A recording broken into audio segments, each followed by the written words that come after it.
कृष्ण चैतन्य नित्यानंद स्वभावितो गौड़ोदय पुष्पंदो चित्रो छंदो पुनांगो पंचतत्वात्मकं कृष्णं भक्तरूप स्वरूपकं भक्तावतारं भक्ताख्यं नमामि भक्ति शक्तितम्। श्री कृष्ण चैतन्य प्रभु नित्यानंद श्री अद्वैत गदाधर शिवासदि गौर भक्तवृंद। हरे कृष्ण कृष्ण कृष्ण हरे हरे, हरे राम राम राम हरे हरे। नमो विष्णु पादाय कृष्णा पृष्ठाय भूतले श्रीमते भक्ति वेदांत स्वामी नामिने नमस्ते सरस्वती देवे गौरवाणी प्रचारिणे निर्विशेष शून्यवादी पाश्चात्य देशधारिणे। मूकं करोति वाचालं पंकुं लंघते गिरिं यत् कृपातमहं वन्दे परमानंद माधवं।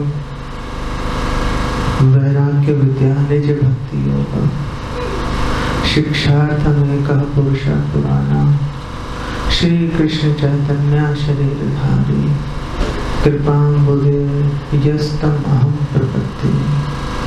हरे कृष्ण। तो हम बात कर रहे थे कि 3 बार प्रहलाद महाराज को हिरण्यकशिपु के सामने लाया गया और तीनों बार हिरण्यकशिपु ने प्रहलाद महाराज से एक ही प्रश्न पूछा कि तुम्हें तुम्हारे गुरु ने कौन सी बात सबसे अच्छी सिखाई है।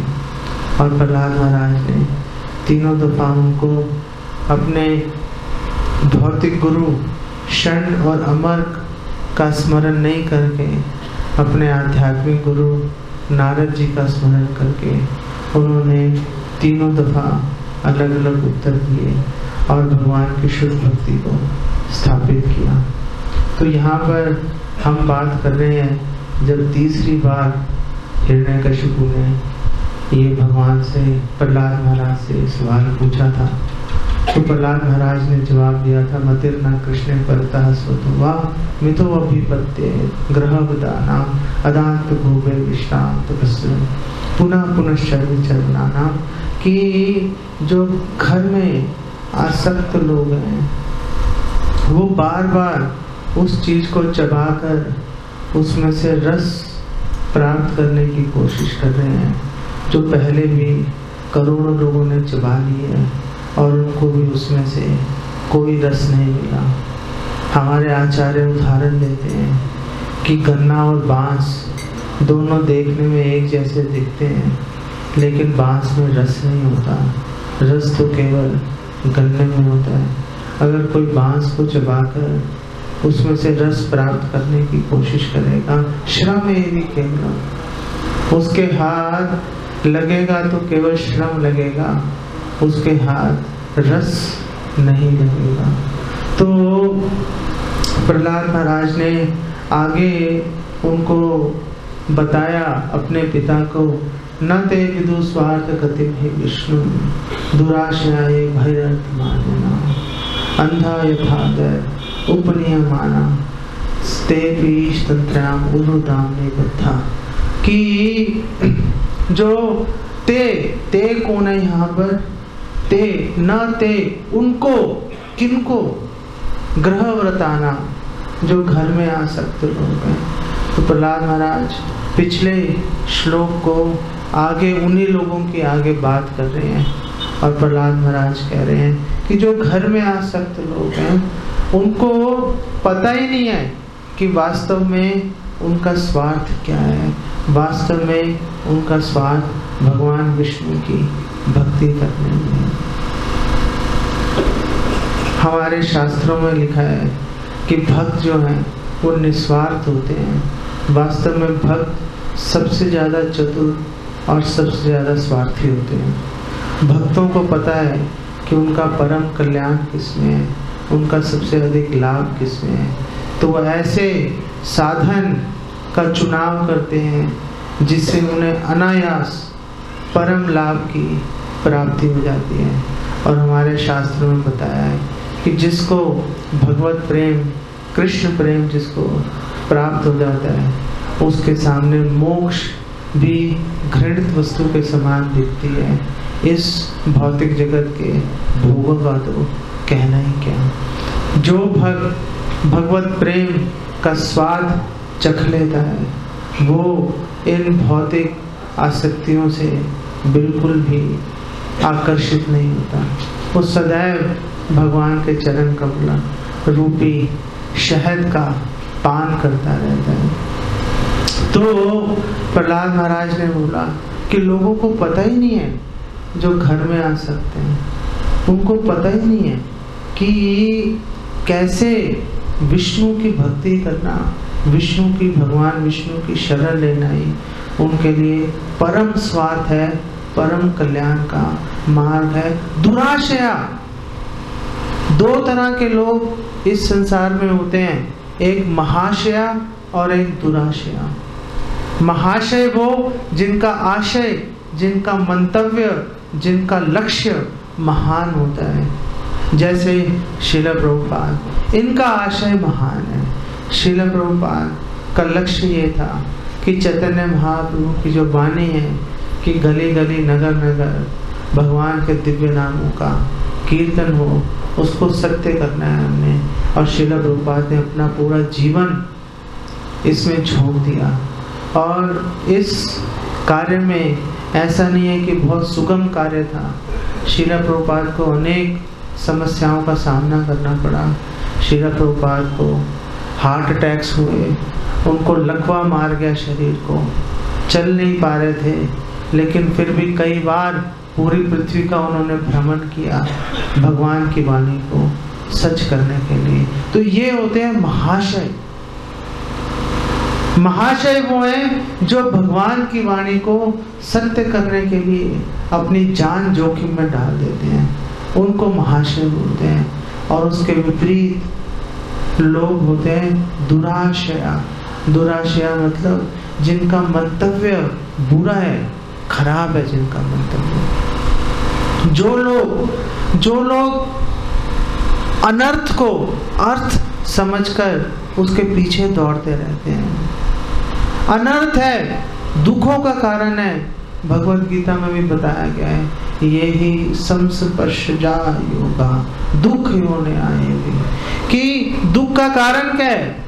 भगवत गीता में भगवान कृष्ण ने यह प्रश्न उठाया कि अर्जुन बताओ दुख का कारण क्या है। और फिर भगवान कृष्ण ने इसका उत्तर दिया कि संस्पर्शजा योगा दुख योनया, कि दुख योनया, योनया मतलब कारण, दुख का कारण है संस्पर्शजा योगा, कि जो इंद्रियां वो अपने विषय से मिलेंगी तो दुख का कारण खड़ा हो जाएगा। जैसे अगर किसी को कंडू रोग हो गया, किसी को खुजली हो गई अगर शरीर में, तो वो बार बार उसको अगर खुजाएगा तो वहाँ पर घाव हो जाएगा। तो क्या करना चाहिए, उसको सहन करना चाहिए। सहन करने से वो रोग अपने आप दूर हो जाएगा। तो हमारे शास्त्रों में बताया गया, भगवान भी कह रहे हैं, इसकी संस्तुति कर रहे हैं कि सहन करो, सहन करो। जो व्यक्ति सहन कर लेता है वो सो अमृतवाय कल्पते, वो अमृत की अमरता की प्राप्ति कर लेता है। वो व्यक्ति दोबारा जन्म मृत्यु के चक्र में नहीं फंसता। संस्पर्शजा योगा, अगर जब तक हमारी इंद्रियां विषय भोगों से मिलती रहेंगी तब तक वो दुख का कारण उपस्थित होता रहेगा।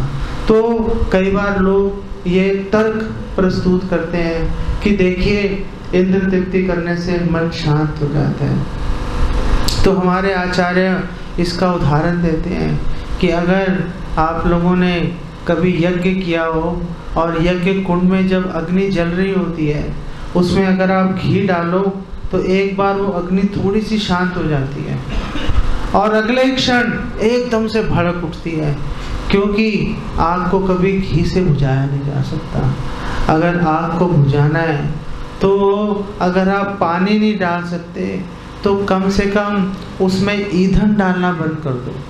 अगर आप ईंधन डालना बंद कर दोगे तो जो मौजूद ईंधन है कुंड के अंदर, जैसे ही वो राख हो जाएगा तो अग्नि अपने आप शांत हो जाएगी।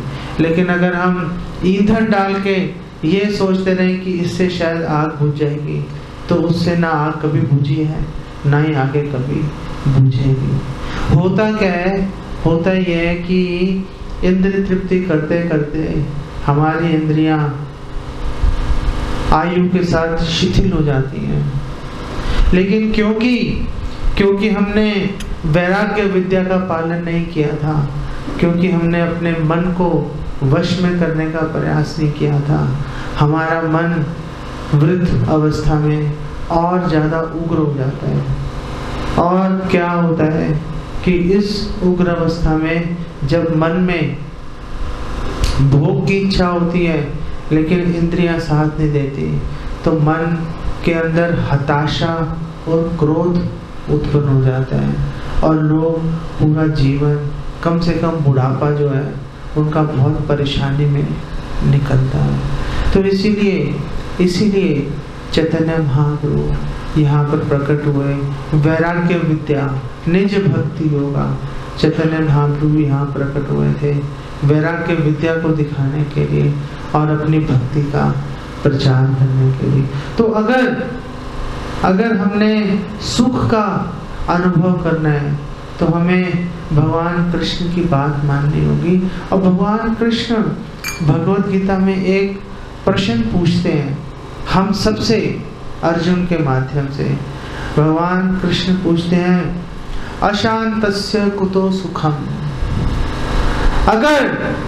अगर आपका मन अशांत है, कुतो सुखम, तो सुख कैसे पाओगे? अगर सुख पाना है तो पहले मन शांत करना पड़ेगा। आपको निजी अनुभव भी होगा आप लोगों को कि अगर घर में कोई परेशानी चल रही हो, मन परेशान हो, तो कितनी भी सुविधाएं सामने रखी हो, उसको भोगने का मन नहीं करता। उस समय होता ही नहीं होता। तो जब मन अशांत होगा तो किसी भी सुख का अनुभव नहीं हो सकता। इसीलिए भगवान कृष्ण बार बार ये समझा रहे हैं अर्जुन के माध्यम से हम लोगों को कि अपने मन को शांत करो, अपने मन को अपने वश में करो। तो जब अर्जुन ने पूछा कि कैसे अपने मन को वश में करें, चंचलम ही मना कृष्णा परमार्थी बलभद्रम, बहुत जिद्दी है मन, बहुत जिद्दी है। उसको जहां से हटाने की कोशिश करते हैं वो जबरदस्ती वहीं दौड़ के पहुंच जाता है। हे कृष्णा, मैं वायु को तो वश में कर सकता हूँ, मन को वश में करना मेरे लिए संभव दिखाई नहीं देता। तो भगवान कृष्ण ने कहा अर्जुन तुम्हारी बात सही है, मैं मानता हूँ कि मन जो है बहुत बलवान और बहुत चंचल है, लेकिन अभ्यास है तू कौन्तेय वैराग्य च गृह्यते वश में आ सकता है। अगर आप अभ्यास करें, बार बार अगर आपका मन भाग रहा है उसको वापस लेके आए, भगवान के चरणों में लगाएं। बार बार आपका मन भागेगा उसको बार बार लेके आए, और जिस वस्तु की ओर, जिस विषय की ओर आपका मन भाग रहा है उस विषय से अपने हृदय में वैराग्य लेकर आए। जब आप अपने हृदय में वैराग्य लेके आएंगे सांसारिक विषयों से, तो धीरे धीरे आप देखेंगे आपका मन भटकना बंद हो जाएगा और आप बैठे बैठे ही परम सुख का अनुभव कर पाएंगे, परम सुख का अनुभव कर पाएंगे। तो प्रहलाद महाराज यहाँ पर बोल रहे हैं कि देखो लोगों की हालत क्या है, लोगों की हालत बड़ी खराब है। ऐसा लग रहा है एक अंधा दूसरे अंधे से रास्ता मांग रहा है, अंधा यथा अंधेर उपनीयमानास। एक अंधा दूसरे अंधे के पीछे चल रहा है और सोच रहा है कि ये मुझे गंतव्य पर ले जाएगा, ये मुझे मेरी मंजिल पर पहुंचा देगा। लेकिन वास्तव में होता क्या है कि जो आगे चल रहा है अंधा वो भी गड्ढे में गिर जाता है, और जो पीछे उसका अनुकरण कर रहा होता है वो भी गड्ढे में गिर जाता है, दोनों गड्ढे में गिर जाते हैं। कोई तो दोनों में से ऐसा होना चाहिए जिसको दिखाई दे रहा हो। यहाँ पे अंधे का मतलब आंखों का अंधा नहीं है, यहाँ पे अंधे का मतलब है आध्यात्मिक दृष्टि से अंधा। लोग आध्यात्मिकता के साथ जुड़ तो जाते हैं, कई लोग, बहुत लोग जुड़ जाते हैं। ऐसा नहीं है कि भारत में आध्यात्मिकता से जुड़े लोगों की कमी है, ऐसा नहीं है। बल्कि मुझे तो ऐसा लगता है भारत एक ऐसा स्थान है जहाँ पर हर व्यक्ति ने कोई ना कोई गुरु धारण कर रखा है। सबसे बड़ी समस्या की जड़ यही है। मैं एक बार दिल्ली में एक सेना के कर्नल से मिला था, तो उसने, जब मैं उससे बातचीत करने लगा तो उसने मुझे कहा कि देखो आपने भी गुरु धारण किया हुआ है, मैंने भी गुरु धारण किया हुआ है। तो मैंने उससे पूछा कि आप आखिरी बार अपने गुरु से कब मिले थे? तो उसने कहा कि मुझे अपने गुरु से मिले 20-25 साल हो चुके हैं, पता नहीं कहाँ पर हैं, जिंदा हैं या मर गए हैं। तो मैंने उनसे पूछा, अच्छा चलो कोई बात नहीं, आपने बपू संग नहीं किया, वाणी संग किया होगा, आप उनकी शिक्षाएं बताएं मुझे, ताकि मुझे सुख मिले थोड़ा सा आध्यात्मिकता के विषय में सुनकर। उन्होंने बोला कि उन्होंने शिक्षा तो कोई नहीं दी, उन्होंने बस अपना गुरु मंत्र दे दिया और मेरे से कुछ पैसे ले लिए, और मेरे को हर साल चिट्ठी आती है गुरु पूर्णिमा पे कि आप गुरु दक्षिणा भेजो, तो मैं मनी ऑर्डर करवा देता हूँ। तो मैंने उसको पूछा, मैंने कहा भाई जब तुम्हें मार्गदर्शन ही नहीं दिया तो किस बात का गुरु? आखिर गुरु कोई घंटी है जो गले में डाल के घूमोगे? गुरु तो वो है जो आपको इस भौतिक जगत से बाहर निकलने का रास्ता दिखाए। तो ऐसे लोग, एक अंधा दूसरे अंधे के पीछे दौड़ रहे हैं। तो हो सकता है आप में से भी कई लोगों ने गुरु धारण कर रखे हो सकता है आपको मेरी बात एक विषैले तीर की तरह चुभ रही हो, लेकिन मैं आपके हित की भावना से प्रेरित होकर आपके चरणों में विनम्र निवेदन करता हूँ कि आप कृपा करके ये जांचिए कि अगर आपने गुरु धारण किया है तो क्या वो वास्तव में प्रमाणिक गुरु है या नहीं। क्या वो गुरु आपको ऐसी शिक्षा दे रहा है जिससे आप जन्म मृत्यु के चक्र से बाहर निकल सकते हो। अगर आपका गुरु ऐसी शिक्षा नहीं दे रहा तो हमारे शास्त्रों में बताया गया है कि ऐसे गुरु का त्याग करने में कोई हानि नहीं है। तो क्या इसका कोई प्रमाण है? ये तो बहुत गंभीर विषय है। गुरु का त्याग कैसे कर दें? गुरु का त्याग करना तो बहुत ही भयंकर अपराध है। तो आप अगर कह रहे हो कि गुरु का त्याग किया जा सकता है, चाहे वो प्रमाणिक नहीं भी है। और हमने बात की थी गद्दीधारी गुरुओं की भी हमने बात की थी। तो भी पीछे मैं गुजरात गया था, तो वहाँ पे मैंने एक गद्दीधारी गुरु को देखा था। कभी उसके पिता और दादा उसी गद्दी पर बैठकर प्रवचन किया करते थे।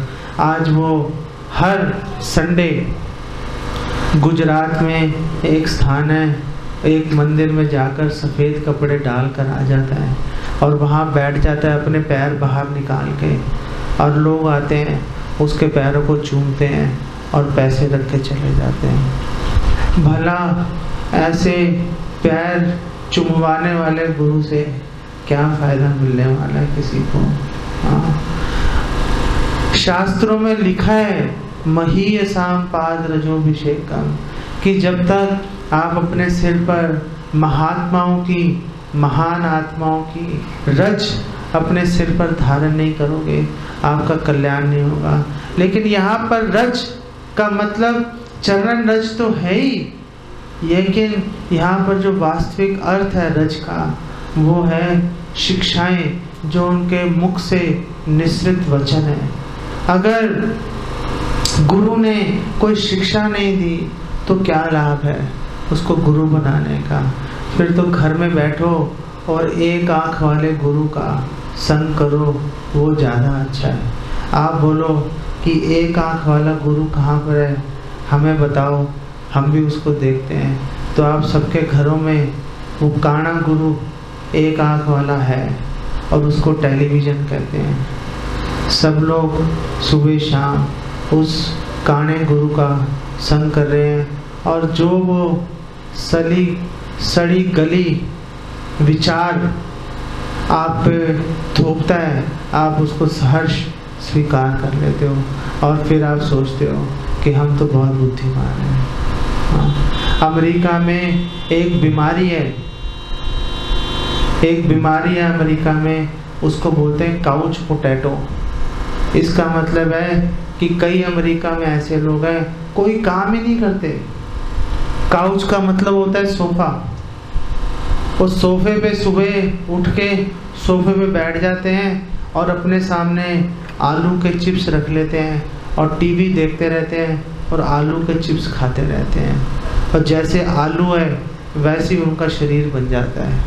उनको काउच पोटैटो कहते हैं उनको। वो लोग काणे गुरु का संग करें, तो जो काणे गुरु का संग करेगा और जो उस काणे गुरु जैसे अप्रामाणिक ढोंगी गुरुओं का जो पालन करेंगे, अंधा यथांधेर उपनियमाना, दोनों गुरु और चेला गड्ढे में गिर जाएंगे। और यहाँ पे प्रहलाद महाराज कह रहे हैं ते भी ईश तंत्रयाम उरु दामनी बद्धा, कि वो रस्सी से बंध जाएंगे। कौन सी रस्सी है ये रस्सी 3 गुणों से बनी हुई रस्सी है। ये कोई मामूली रस्सी नहीं है, ये रजोगुण तमोगुण सतोगुण से बनी रस्सी है। और ये इतनी उरु दामनी, उरु का मतलब है कि एक तो रस्सी होती है और एक होती है बहुत ही मोटी रस्सी। कोई पतली रस्सी होती तो शायद काट भी लेते, इस रस्सी को काटना असंभव है। इस रस्सी को काटना हमारे बस की बात नहीं है। तो कौन काटेगा इस रस्सी को? अगर सारे ही बंधे हुए हैं तो कौन इस रस्सी से काट के हमें हमारा उद्धार करेगा? तो हमारी और आपकी रस्सी वही काट सकता है जिसके हाथ खुले हुए हैं। जो खुद मुक्त है वो दूसरों को मुक्त करेगा, जो खुद ही बंधा हुआ है वो दूसरे को कैसे मुक्त कर सकता है? वो मुक्त नहीं कर सकता, वो संभव नहीं है।